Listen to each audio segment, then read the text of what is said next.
who's the light of our lives. But back when I was 18, things weren't so picture perfect. I had just graduated high school, and it should have been one of the happiest days of my life. Instead, that day ended up being the moment everything fell apart with my stepmom, Sandra, and my brother, Ian. It was right after the graduation ceremony.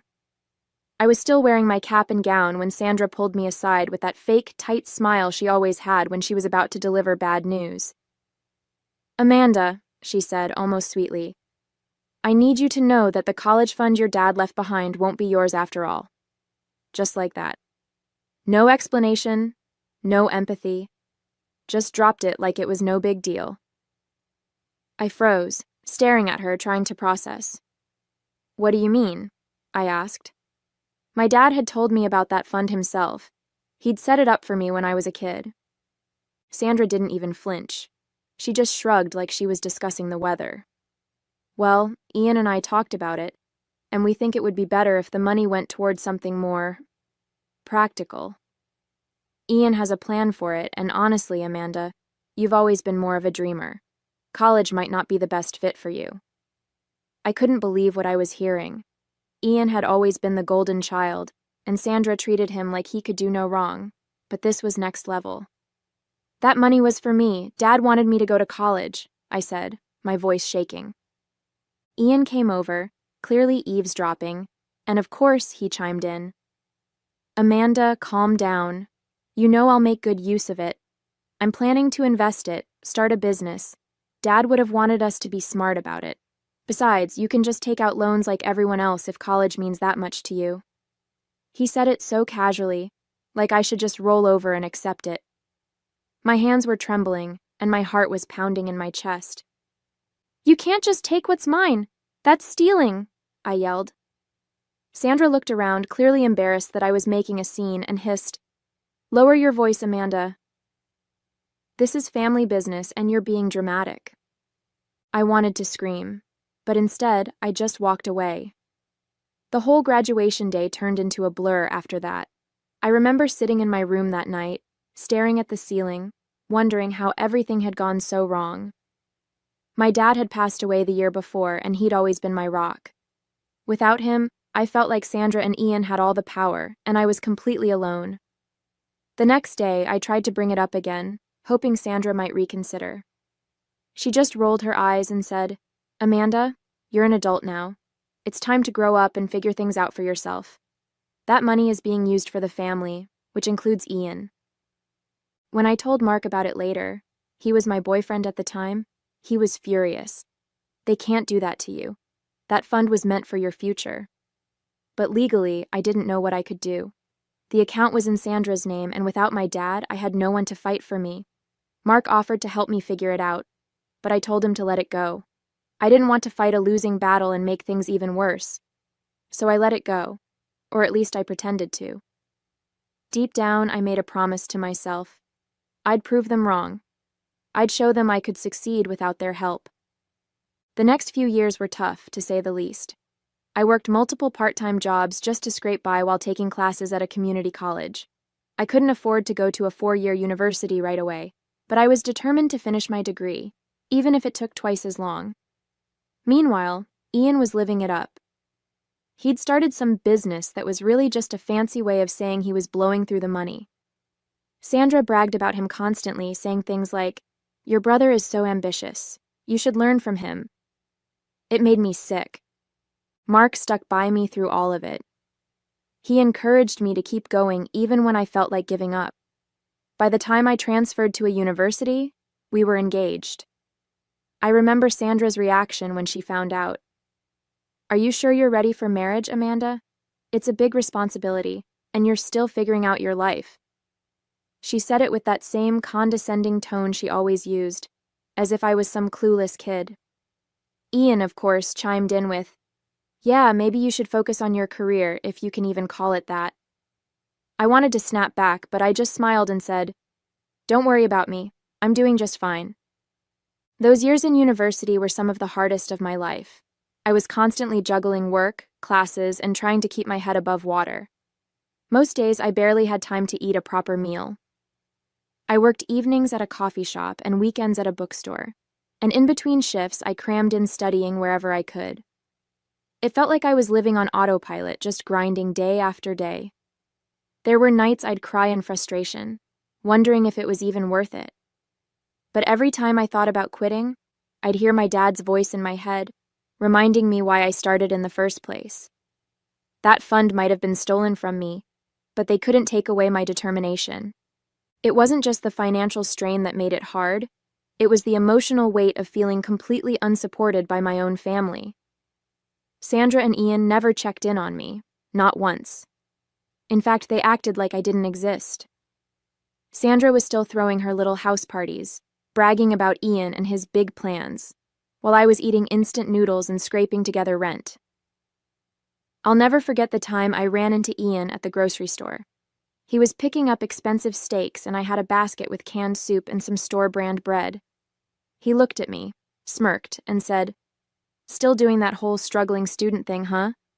You could have had it easier if you just played your cards right." I didn't respond. I couldn't trust myself to speak without blowing up. By my second year, things started to shift a little. I managed to land a paid internship with a local marketing firm, which felt like a lifeline. The pay wasn't much, but it was enough to let me cut back on one of my part-time jobs.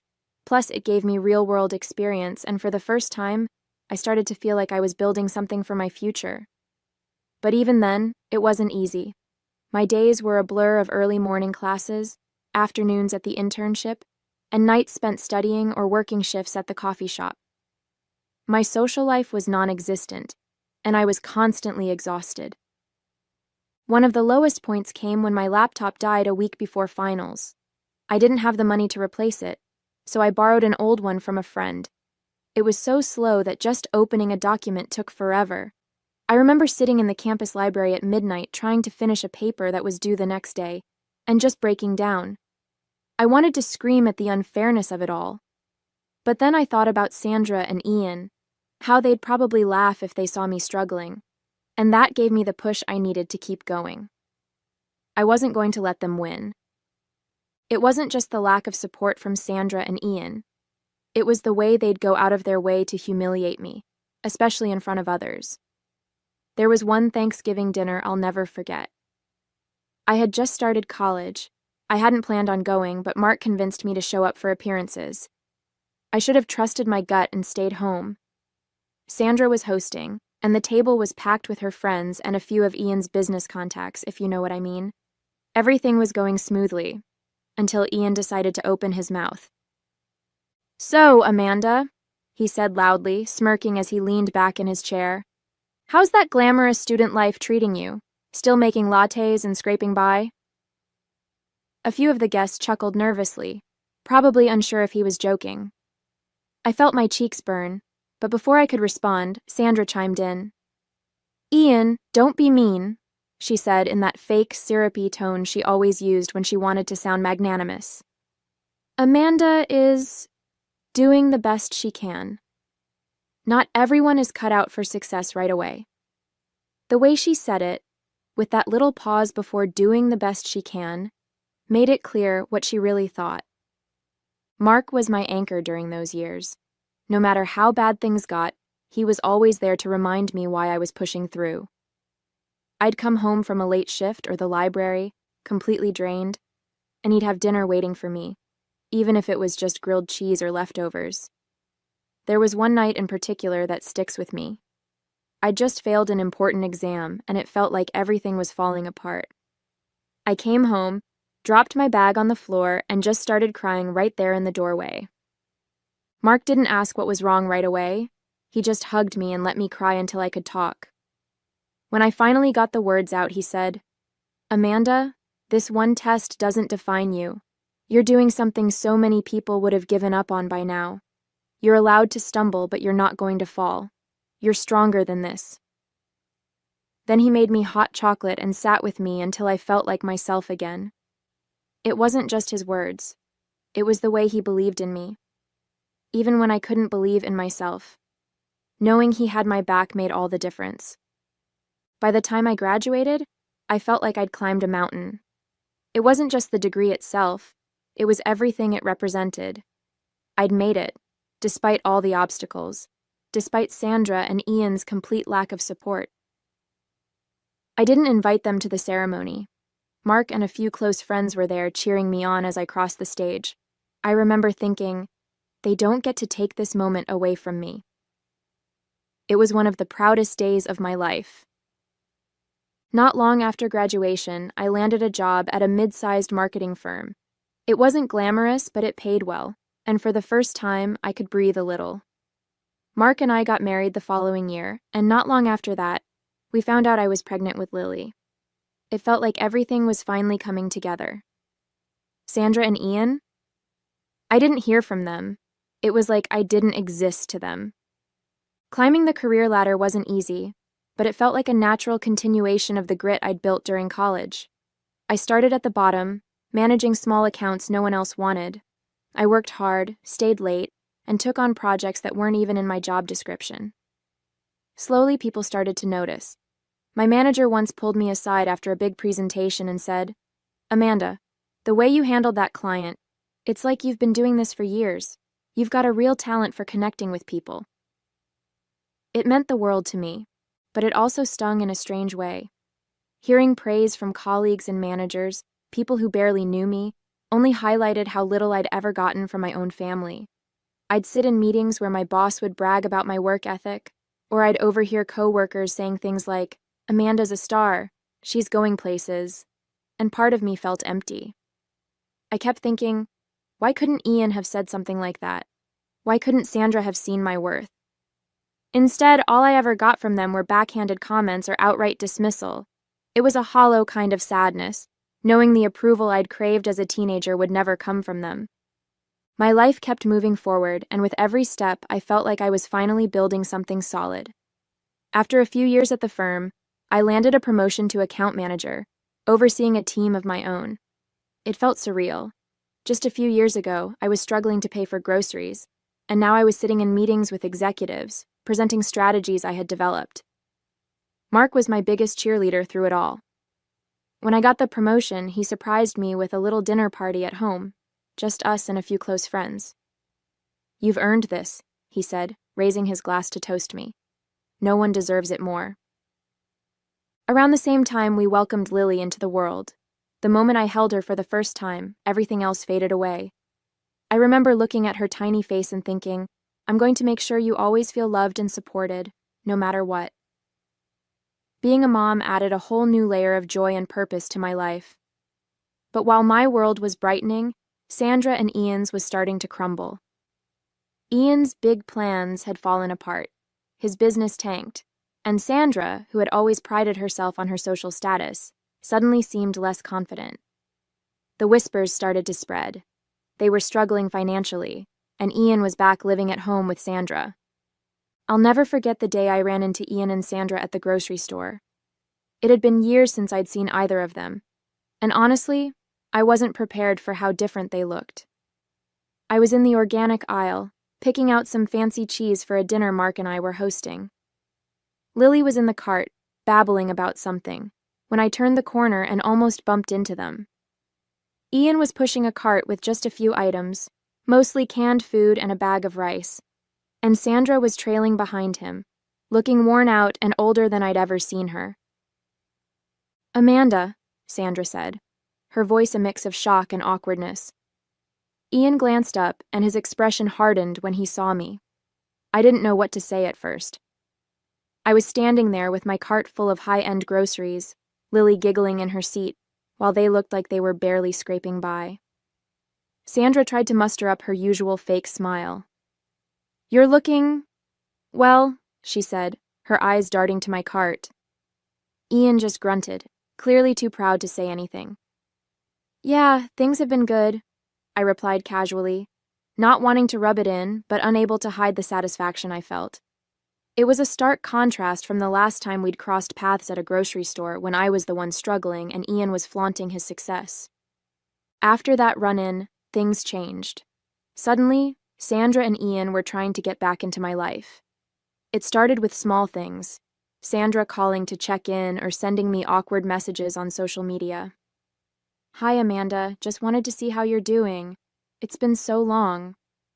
She never outright mentioned our encounter at the grocery store, but the timing was too obvious to ignore. Ian wasn't as subtle. He sent me a text not long after.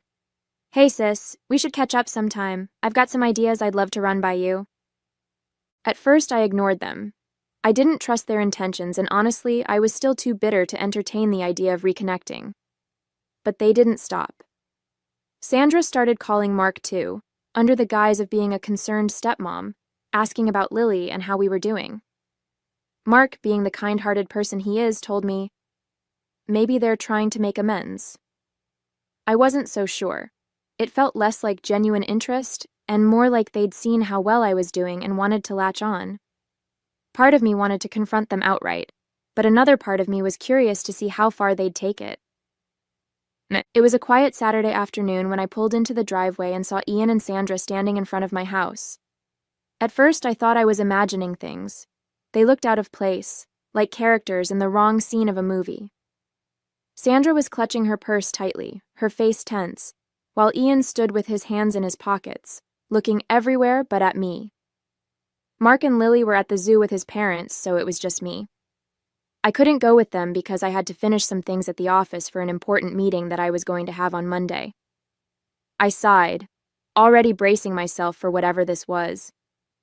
As I stepped out of the car, Sandra's face lit up with that overly rehearsed smile I knew too well. "Amanda? What a coincidence," she said, as if they hadn't been waiting there on purpose. Ian gave me a stiff nod, still avoiding eye contact. "What are you doing here?" I asked bluntly, not in the mood for pleasantries. Sandra waved a hand dismissively, like my question didn't matter. "Oh, we just thought we'd drop by to catch up. It's been too long, don't you think?" I stayed quiet. Sandra plastered on her rehearsed smile, the one she used to soften bad news or manipulate people into doing what she wanted. "Amanda, sweetheart, we've been thinking about how proud your dad would be of you. You've done so well for yourself. Look at this beautiful house. You've really built something amazing." I stayed silent, my arms crossed. I wasn't falling for her flattery. After a moment of awkward silence, Ian cleared his throat and finally looked at me. "Yeah, what Sandra is saying is, we've hit a bit of a rough patch. Things haven't been easy, you know." "Rough patch?" I asked, narrowing my eyes. "What does that mean exactly?" Sandra looked at Ian as if he had jumped into it too fast. "Oh, it's nothing too serious. Just some financial hiccups. Ian's business didn't quite work out the way we hoped, and, well, I've had some medical bills come up recently. We're just, how do I put this, a little strapped for cash at the moment." "And?" I pressed, already sensing where this was going. Ian shifted uncomfortably. "And we thought maybe you could help us out. You know, just a little something to help us get back on our feet." "Help you out?" I repeated, incredulous. "You're asking me for money?" Sandra gave an exaggerated sigh, her fake smile dropping. "Amanda, you make it sound so harsh. It's not like we're asking for charity. Just a loan. You're doing so well, and it's clear you can afford it. We wouldn't even be asking if it wasn't really necessary." "Necessary?" I echoed, feeling the heat rising in my chest. "You mean like how it was necessary to steal my college fund? Or to tell me I'd never amount to anything? Is this one of those necessities?" Ian's jaw tightened. "That's not fair, Amanda. We did what we thought was best at the time." I let out a sharp laugh. "Best for who, Ian? For you? For Sandra? Certainly not for me." Sandra put a hand to her chest like I'd slapped her. "Amanda, that's ancient history. Can't we just move past that? We're here now trying to make amends. Doesn't family mean anything to you?" "Family?" I shot back, my voice rising. "You mean the same family that left me to fend for myself? That made fun of me for struggling through college? That never lifted a finger to help me? You've got some nerve showing up here and throwing the word family around." Ian's face turned red, and his calm facade started to crack. "You're not being reasonable. You've got everything now. A house, a husband, a great job. We're just asking for a little help. You owe us that much." "Owe you?" I snapped. "I owe you nothing. Everything I have, I built on my own, with no thanks to either of you, and now you think you can just waltz in here and guilt me into giving you money? Not a chance. Sandra's mask of politeness finally slipped. I can't believe this, she hissed. After everything we've done for you? Done for me? I interrupted, laughing bitterly. What exactly have you done for me? Besides making my life harder at every turn? Ian lost his temper completely. You're a selfish, ungrateful brat. We gave you a roof over your head, and this is how you repay us? I stared at them, stunned by their audacity. Get off my property, I said, my voice cold. I'm done with this conversation. Sandra's eyes narrowed and she leaned in, her voice dripping with venom. You'll regret this, Amanda. One day you'll need us and we won't be there. I stepped back, opening the door to my house. Good. I've been doing just fine without you. As I stepped toward the door, Sandra let out a bitter laugh. Fine, Amanda. Stay on your high horse. But don't forget where you came from. You're nothing without that fancy degree. And we're the ones who made sure you had a roof over your head to even get that far. You should be thanking us. Ian chimed in, his voice dripping with spite. You think you're so much better than us now, don't you? With your perfect little family and your nice house. Don't get too comfortable, Amanda. Life has a way of knocking people like you down a peg. I stopped in my tracks, turning to face them one last time. You're right. Life does have a way of knocking people down. You should know. You're living proof. With that, I stepped inside, closing the door firmly behind me. Even from inside, I could hear Sandra muttering angrily as they walked away. Ungrateful. After everything we've done for her, she'll come crawling back one day. But as their voices faded, all I felt was relief. For the first time in years, I truly understood the power of closing a door, literally and figuratively, and this one, I knew, would stay closed. About a year later, Mark and I took Lily to an amusement park. It was a beautiful day. Blue skies, laughter everywhere, and the smell of popcorn in the air. Lily was ecstatic, pointing at every ride and begging to go on the roller coasters. We were making our way toward the food stalls when I saw him. Ian. He was coming out of a public restroom, wearing a faded park uniform and holding a mop and bucket. For a moment he didn't see us. His head was down and he looked exhausted, his shoulders slumped. But then, as we got closer, he glanced up and froze. Our eyes met, and in that instant, I could see the recognition, and the shame, on his face. Before I could say anything, he turned on his heel and walked away, pushing the mop bucket in front of him as fast as he could. His posture was stiff, like he was trying to hold on to some shred of pride. I just stood there, watching him disappear into the crowd. Mark noticed my pause and looked at me. Everything okay? He asked. I nodded slowly, forcing a smile for Lily's sake. Yeah, let's go find that cotton candy stand. As we left the park that day, I couldn't stop thinking about Ian. Seeing him like that, avoiding me, ashamed, brought back a flood of memories. The insults, the dismissive comments, the years of being treated like I was less than nothing, and Sandra, always there to back him up, to twist the knife a little deeper. For so long, I'd carried the weight of their words, letting them make me feel small. But now it felt different. I looked at Mark, holding Lily's hand as she chattered about her favorite rides, and I smiled. This was my life now. A loving husband, a bright, beautiful daughter, a career I'd worked so hard to build. Everything I'd achieved, I'd done without them. And the best part? I didn't need their validation anymore. They'd spent years trying to tear me down, but here I was, happy, successful, and surrounded by people who truly loved me. I thought about how Sandra and Ian's lives had unraveled, and for a moment, I felt a flicker of pity. But it didn't last long. They'd made their choices, and they were living the consequences. I'd spent enough time mourning the family I wished I had. Now I was focused on the family I'd built, the one that mattered. As we walked to the car, Lily tugged on my arm, pulling me into her excitement about the day. I smiled down at her, feeling nothing but gratitude for the life I had now.